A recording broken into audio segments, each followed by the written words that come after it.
Have you ever encountered someone who truly lights up a room?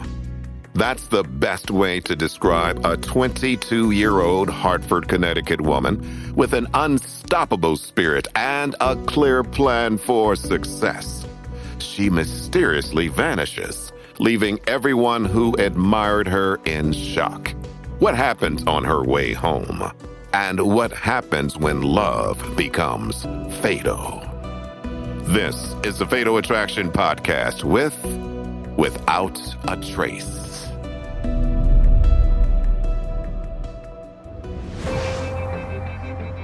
August 8th, 2008, Hartford, Connecticut. It's a bright summer morning in one of America's oldest cities. Hartford, Connecticut has a very rich history. It's a melting pot. There's a lot of West Indian culture, Jamaican.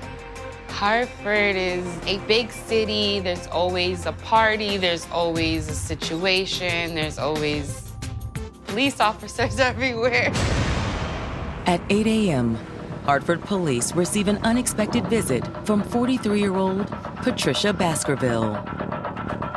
She says she hasn't been able to get a hold of her daughter, Ashley, for 24 hours. Something isn't right.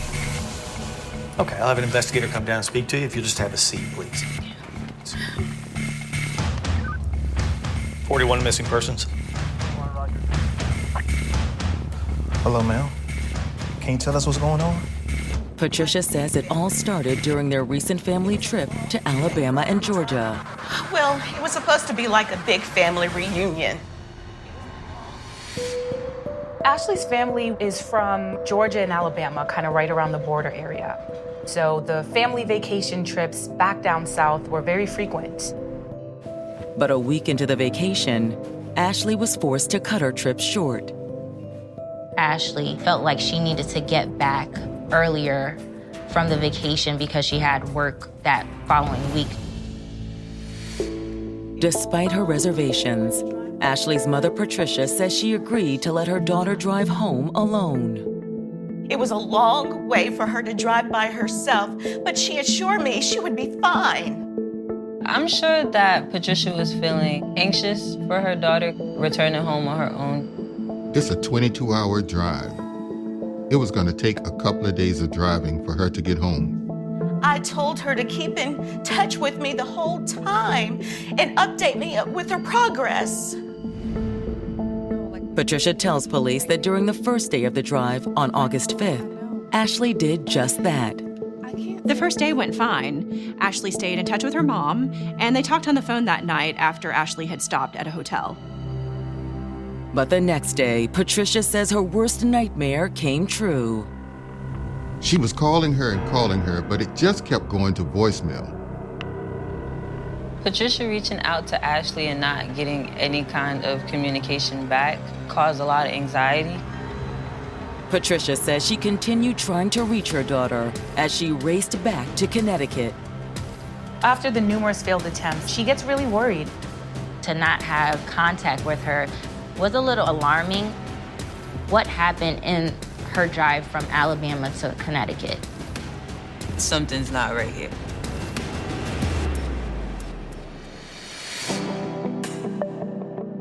Although Ashley Peoples grew up in New England, she was a Southerner at heart.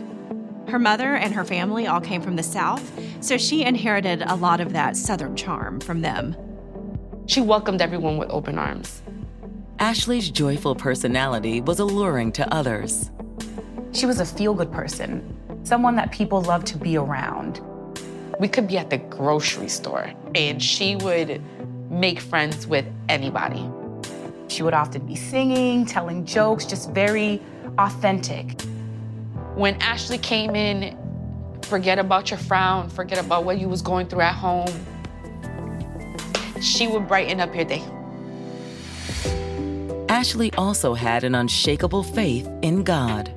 Even though she was fun-loving and outgoing and liked to dance and party, God was always by her side all the time. Her stepdad was a pastor, so she was always in church with them. She encouraged me to go to church.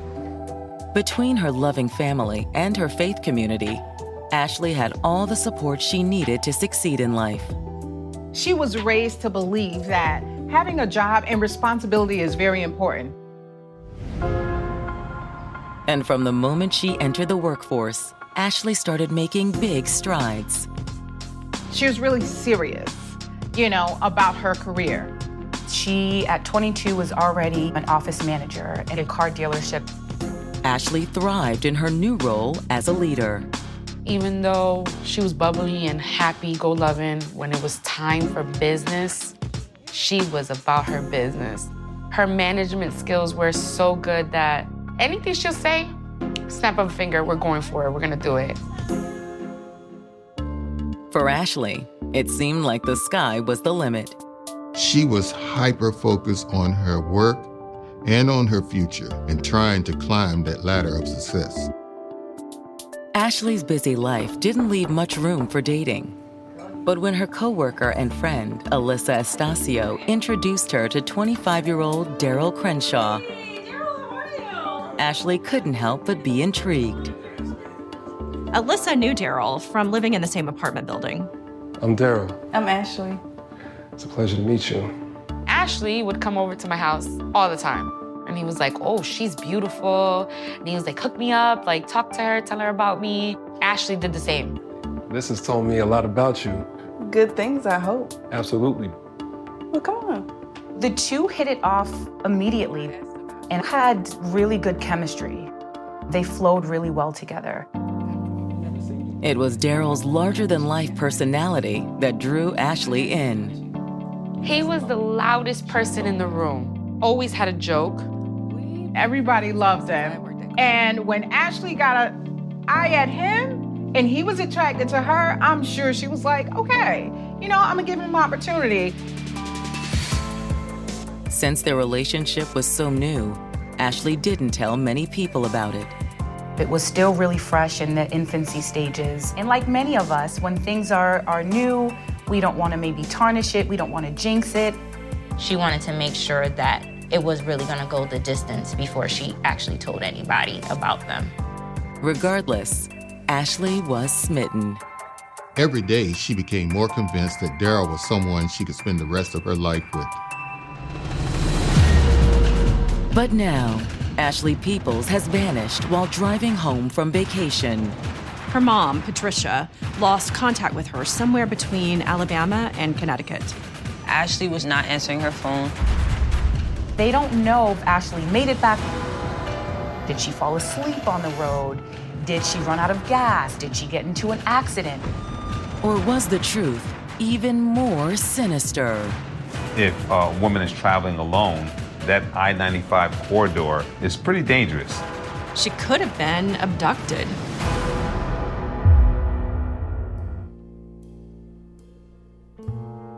New secrets are being revealed, unraveling intriguing mysteries. Stay tuned for more of the Fatal Attraction Podcast.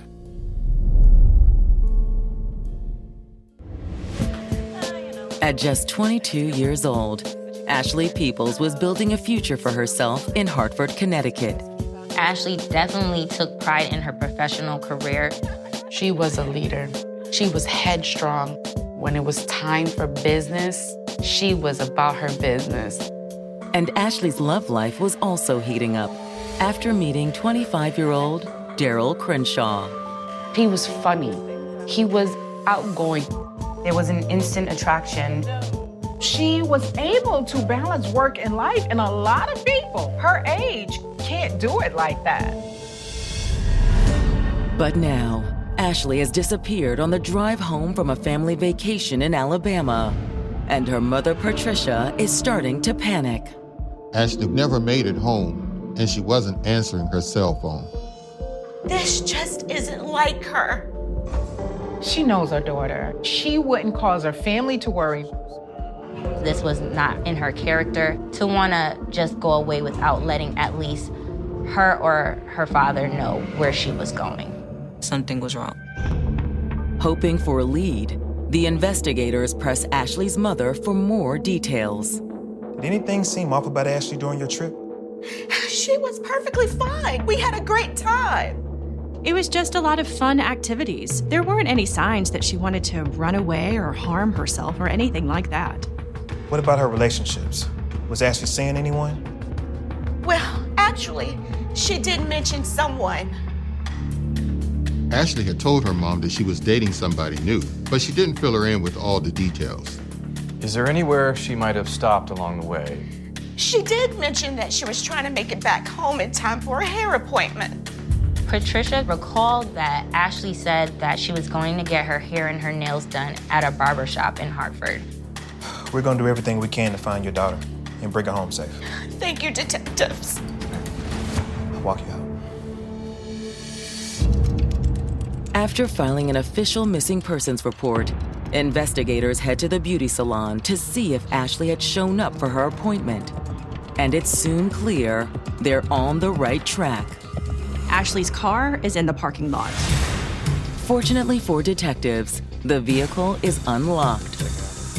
Of course, investigators are fearing the worst at this point. Could Ashley be inside? However, a preliminary search of the vehicle doesn't yield any sign of Ashley or what happened to her. They found nothing. There's no Ashley, no blood, no signs of any struggle. Regardless, detectives called in for backup to have the vehicle impounded for further testing. Next, detectives make their way into the salon to learn more about Ashley's visit. They were able to speak with Ashley's hairstylist, Michelle Reed, with whom she was quite close. Ashley was really much more than just a client to her. She was also a dear friend. They learned that Ashley did come in and she did have her hair styled. So now we know that Ashley did make it to Connecticut because she was able to go to her appointment. According to Michelle, nothing seemed out of the ordinary during their time together. It was basically just a typical hair appointment. Her demeanor wasn't as if something was wrong. Which raises even more questions for detectives. If Ashley made it home and everything was fine, why wasn't she answering her mom's calls? Maybe the stress of her job was just getting to her, and she really needed some alone time. Did she mention to you anything about a new boyfriend? No, she didn't. Michelle hadn't heard anything from Ashley about a new boyfriend during any of their recent hair appointments. But Michelle does have information about another man in Ashley's life. Ashley had an issue at work prior with someone by the name of Thomas Stewart. This individual was extremely angry. She had made complaints about him. He was harassing her sexually.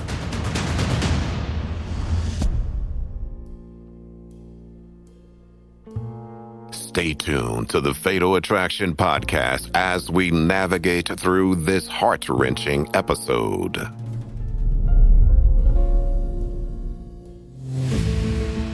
Police investigating the disappearance of 22-year-old Ashley Peoples have just learned that she was being harassed by one of her co-workers at the car dealership where she worked. His name was Thomas Stewart. Thomas had been making some really inappropriate sexual comments towards her. How long had that been going on? She said it wasn't that bad at first, back when she started the job. But Ashley had confided in Michelle that it had gotten worse over time. Much worse. He started making comments about her body, about things he wanted to do to her. It became very stressful. She felt very uncomfortable. She didn't feel safe. She didn't know what to do. According to Michelle, Ashley was afraid that if she reported Thomas, she might lose her job. It's a difficult decision. For many women in the workplace, we have to remember there are power dynamics. Do other colleagues find out? Do they take sides? You know, you make complaints and then you're singled out, then maybe you're let go because no one believes you. But Michelle says that despite the risks, Ashley eventually decided to do what she knew was right. She knew that she needed to do something, not just for herself, for other women. She said she reported Thomas to upper management before she went on vacation. That shows a lot of her character, and most importantly, it shows her courage. But it also could have made Thomas angry. If Ashley got Thomas fired shortly before she went missing, that could make him a viable suspect. Thanks for your time, Michelle. Let us know if you think of anything else. Yeah, absolutely. Thanks, detectives. Back at the station, detectives contact Ashley's place of work to verify Michelle's story. They essentially confirm everything Michelle said. Ashley went to higher-ups. That resulted in Thomas getting suspended due to a pending investigation. So that's on his record. So now that's impacting his finances. Had Thomas decided to get payback? He might want to retaliate against her because he was upset with her. Her one action changed the entire trajectory of his life. That's something that anybody would be extremely angry about. Could he have done something to her, caused her harm, because he was that angry? Detectives now feel like they have a lead and a possible motive. So they call in Thomas for questioning. From the moment detectives sit down with him, Thomas is defensive. We want to talk to you about Ashley Peoples. What is it now? Thomas is pretty upfront about what he thinks of Ashley. He says that her harassment allegations were a complete misunderstanding. He felt as though he was just flirting. He didn't feel as though he was doing anything wrong. He said he was just complimenting a woman on her looks. Can't say nothing nowadays without being crucified. Thomas felt that this is the way he's always done things. He had to be persistent in life in general, at work, at home, and Ashley just couldn't handle him being persistent. But when the detectives mention that Ashley has gone missing, Thomas starts to get nervous. Look, I had nothing to do with that. When was the last time you spoke to her? Thomas articulates that he hasn't talked to Ashley, he doesn't want to talk to Ashley. And he insists that there is no way he could have done anything to hurt her. His attitude was pretty much, why would I want to do something crazy like that? After I got suspended from work, I went and visited my sister in New York for a few days. When did you get back? Last night. He was happy to be able to give his information and say, here, check with my sister. She'll tell you. We're going to check into it. Stay put. When detectives follow up, Thomas's alibi checks out. They reach out to his sister, and they do learn that Thomas has been in New York throughout the time of Ashley's disappearance. And so now they have to start from scratch all over again. But the next morning, the police receive another visit from Ashley's mother, Patricia. She's accompanied by a young woman who introduces herself as Audra Miller. She was a friend of Ashley's. What Patricia says next stuns detectives. Patricia received a call from Ashley's phone. It's Ashley's number. And so she is feeling relieved. It's my daughter, she's calling me. Everything must be okay. Oh my God, Ashley, baby! I've been trying to call you. I've been worried sick about you. But it wasn't Ashley on the line. It was a voice she had never heard before. Her stomach just hit the floor. They said, your daughter's been kidnapped.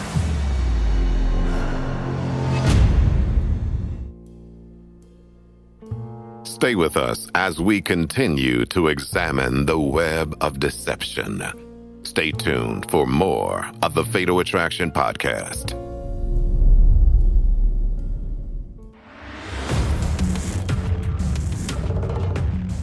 "48 hours after the disappearance of Ashley Peoples, her mother, Patricia, is telling detectives about a shocking phone call she received from her daughter's phone number. Ashley, baby, oh my God! She picks up the phone and she realizes that it's not Ashley. Who is this? To Patricia's surprise, it was Audra Miller using Ashley's phone. This friend, Audra, claimed to have some information about Ashley possibly getting kidnapped. Tell them what you told me. Yes, start at the beginning. Well, I saw Ashley at the hair salon the other day. Ashley was leaving just as she was arriving. Hey, girl. Oh, hey, girl. According to Audra, Ashley didn't seem like herself. You want to go grab some drinks or something later? Oh my God, yes. I need that. I'm actually about to meet someone, but afterwards I would love to. As they're talking, Ashley's phone is just blowing up. Wow, somebody's really trying to get a hold of you. It's the guy I'm seeing. He's kind of a lot. Ashley said he was about to arrive outside the salon. Who was he? I don't know. Ashley just called him Red. Now detectives are thinking, who is Red? They've never heard of him before. Actually, can you hold on to my phone for a sec? I just don't want it to get broken again. Audra thought that was a very strange statement. What do you mean get broken? Thank you so much. I'll meet you back inside to get my phone back, okay? All right, girl. Bye. Audra says after that, she went inside the salon for her hair appointment with Ashley's phone in tow. Throughout her whole hair appointment, she was waiting on Ashley to come inside and get her phone, but she never showed up. It was extremely odd. When her hair appointment was up and she still hadn't heard from Ashley, she didn't know what to do, so she just headed on home. I started to get more and more worried, but I didn't want to overreact. However, when there was still no sign of Ashley the next day, Audra decided to take action. She got really scared and called Ashley's mom. Clearly something wasn't right. Audra was worried that this guy, Red, had done something to Ashley. She said, I just thought that she was gonna come back, and she never did. Before ending their conversation with Audra, she hands over Ashley's phone. This officer will walk you out. Detectives want to review the contents to see if it can lead them to Ashley or to see if it can help them determine who Red is. Now, the investigators have a new prime suspect. From what detectives have gathered, it seems that Red was the last person to see Ashley before her disappearance. But who is he? In Ashley's phone, he's labeled as just that, Red. Police begin reaching out to Ashley's other friends to see if any of them know more about Red. That's when they meet Ashley's close friend and co-worker from the car dealership, Alyssa Estacio. She's very worried that Ashley has gone missing. It was the worst experience I've ever had to go through because my soul kept telling me she was gone. But my hope of finding her alive was still very strong. Fortunately, Alyssa has just the info detectives need. You said you know who Red is. Yeah, that's Ashley's boyfriend. Ashley's friend identifies Red as Daryl Crenshaw. That was a huge breakthrough for the investigation. Alyssa tells police that she's the one who introduced the couple a few months earlier. I was the middleman in between their connection. But she says she now regrets ever setting them up. She identifies their relationship as an abusive one. They were really great together at first. And then Daryl just got so controlling. What do you mean? There were times where we weren't allowed to go out anywhere because he wouldn't allow her to. When a person says, I don't want you to go out with your friend, it's a warning sign, it's a red flag all day.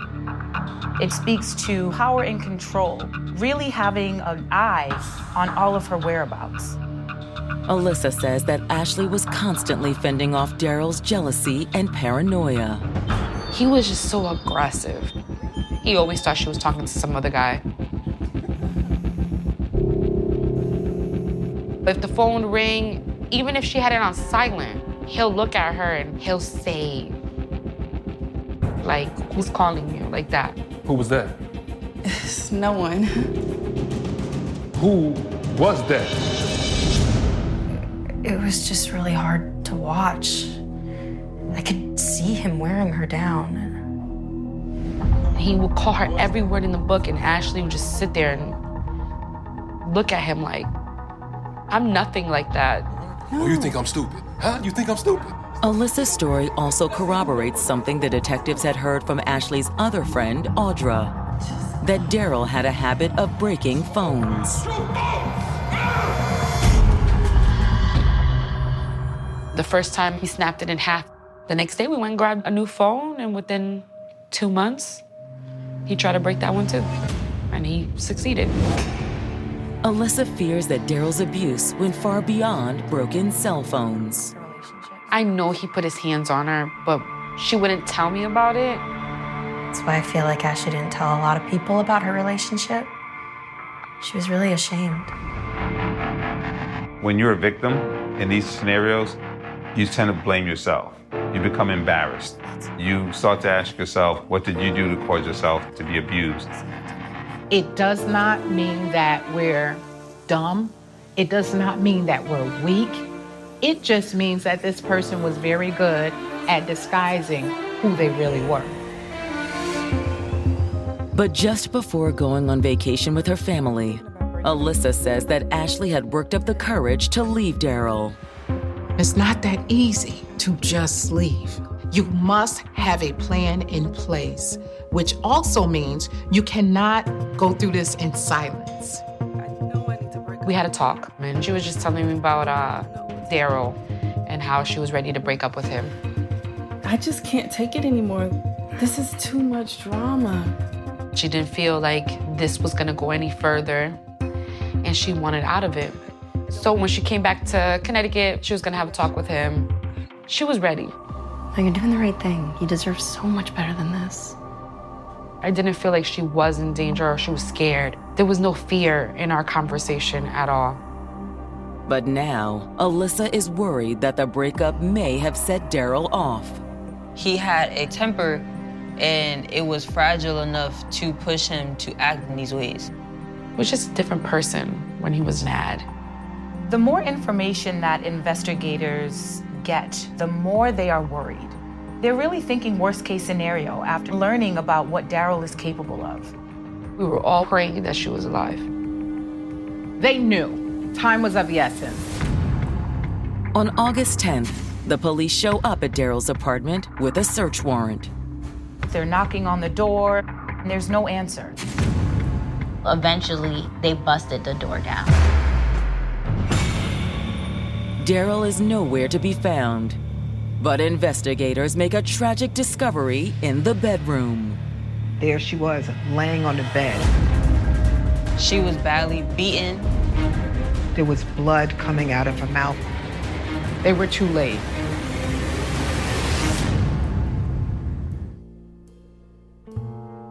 Stay tuned for more of the Fatal Attraction podcast.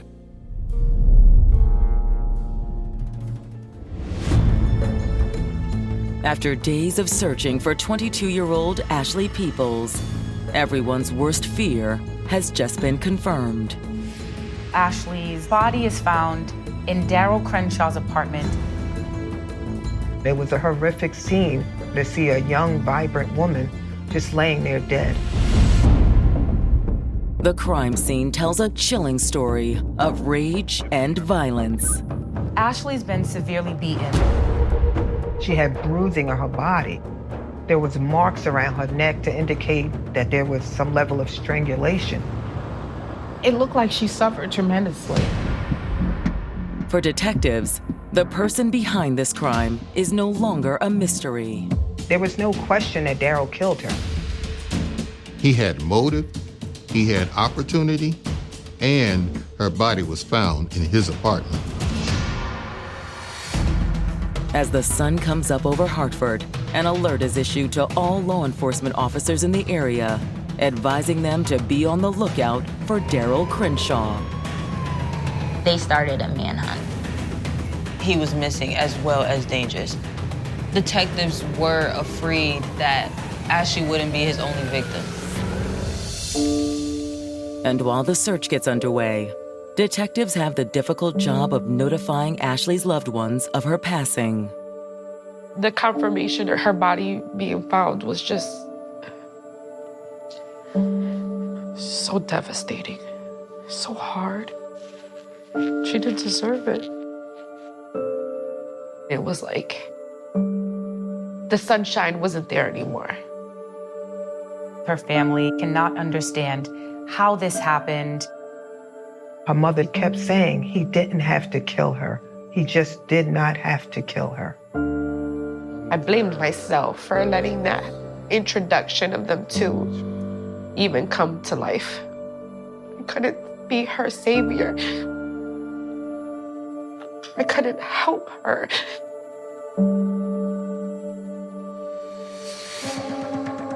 Hours into the search, everyone is wondering, will Daryl Crenshaw ever be brought to justice? The police went to his dad's house. He said he hadn't seen his son in weeks. We've been calling and calling. That he was not staying with him, so he really had no idea where his son was. All right.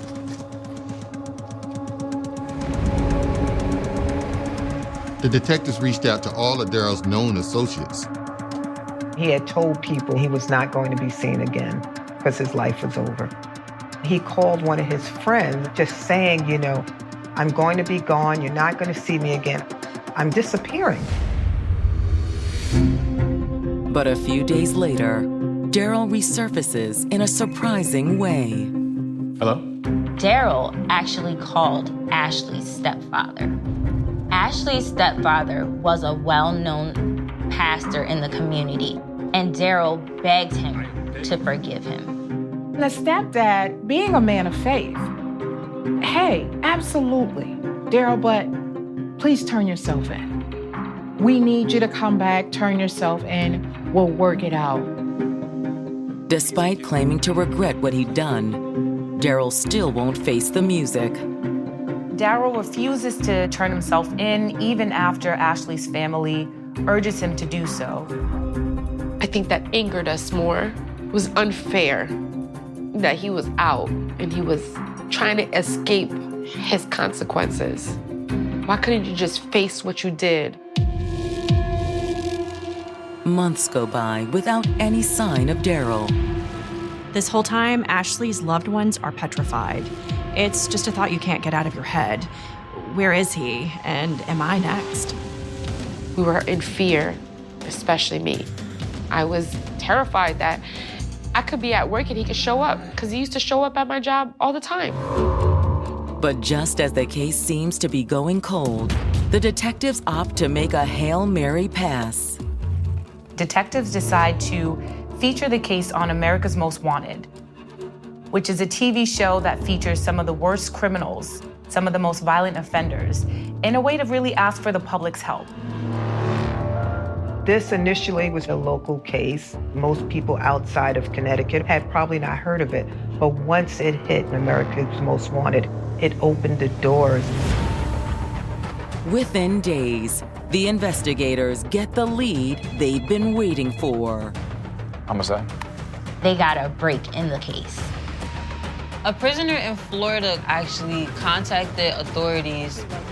He said that Daryl was in Mexico. It's completely out of left field.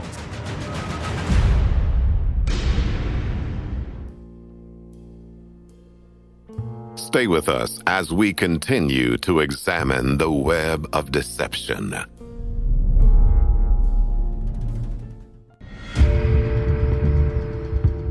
Five months after his girlfriend, Ashley Peoples, was found murdered in his apartment, Daryl Crenshaw is on the run from authorities.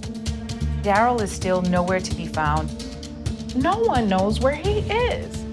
So it's a possibility that he could get away without serving time. But detectives finally get a break in the case after Ashley's story is highlighted on national TV. After Daryl's flee, he was featured on the television show America's Most Wanted. Of course, there's a lot of leads that lead to nowhere, but there was that one tip from the gentleman who actually said, I know this guy. The tipster is an inmate at a prison in South Florida.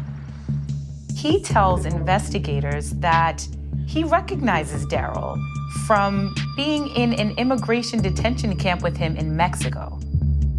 At first, detectives are skeptical of the man's story. It's completely out of left field. We're in Connecticut, and they are getting reports that Daryl is all the way in Mexico. How does this happen? But when they follow up on the tip, they're stunned by what they find.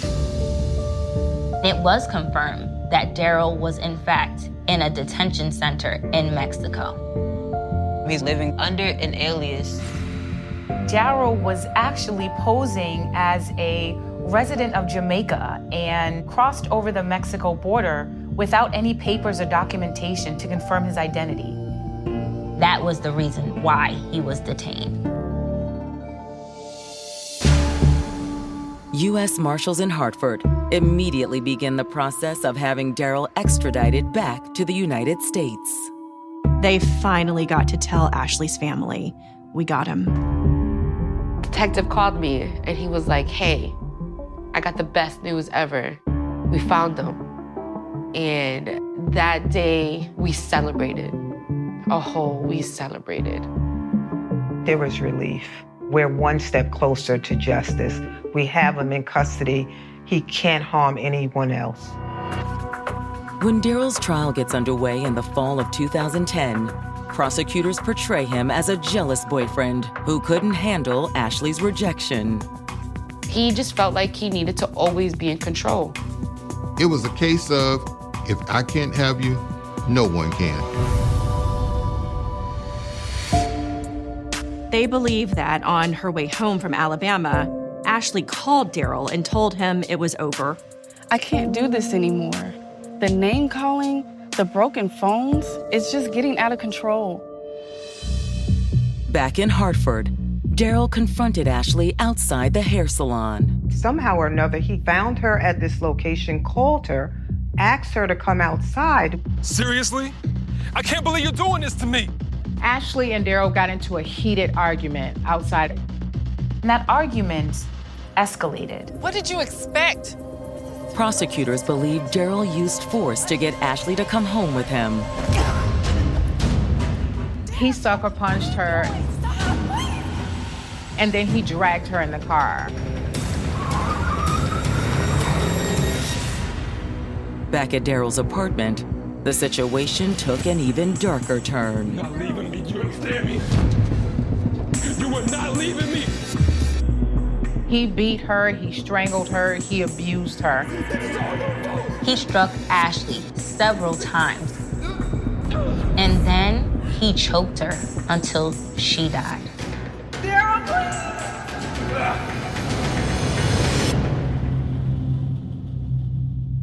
Once he realized what he'd done, Daryl made a run for it.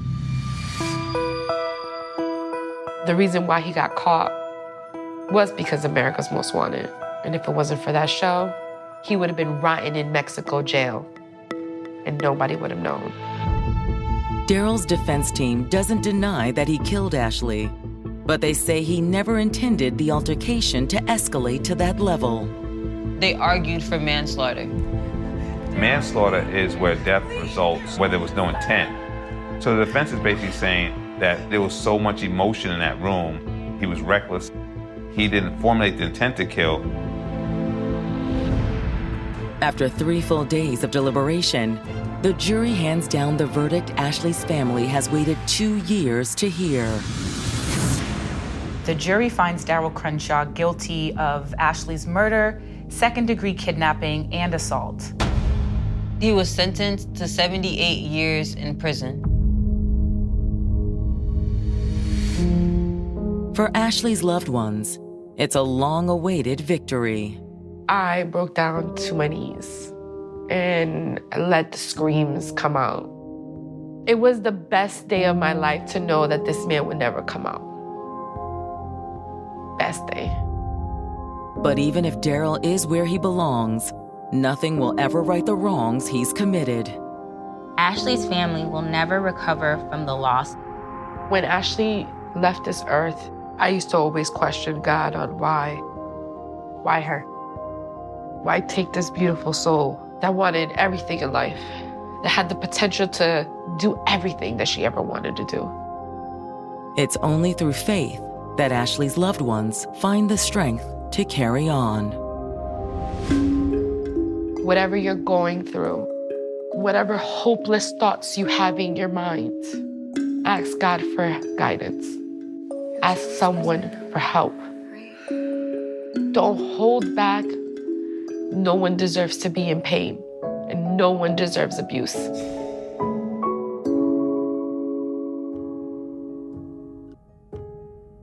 Ashley's vibrant personality shone brightly. Her positivity and authenticity inspired everyone around her, embodying a spirit of faith and friendliness. Though her story is tragic, it will never be forgotten as she continues to inspire the hearts of all who loved her. Enduring domestic violence and suffering in silence is a profound tragedy that many face without being able to ask for help. Domestic violence is never acceptable. Abuse is never okay. If you or someone you love is in an abusive relationship, there is help available. Call the Domestic Violence Hotline at 1-800-799-SAFE. Coming up on the next episode of the Fatal Attraction Podcast.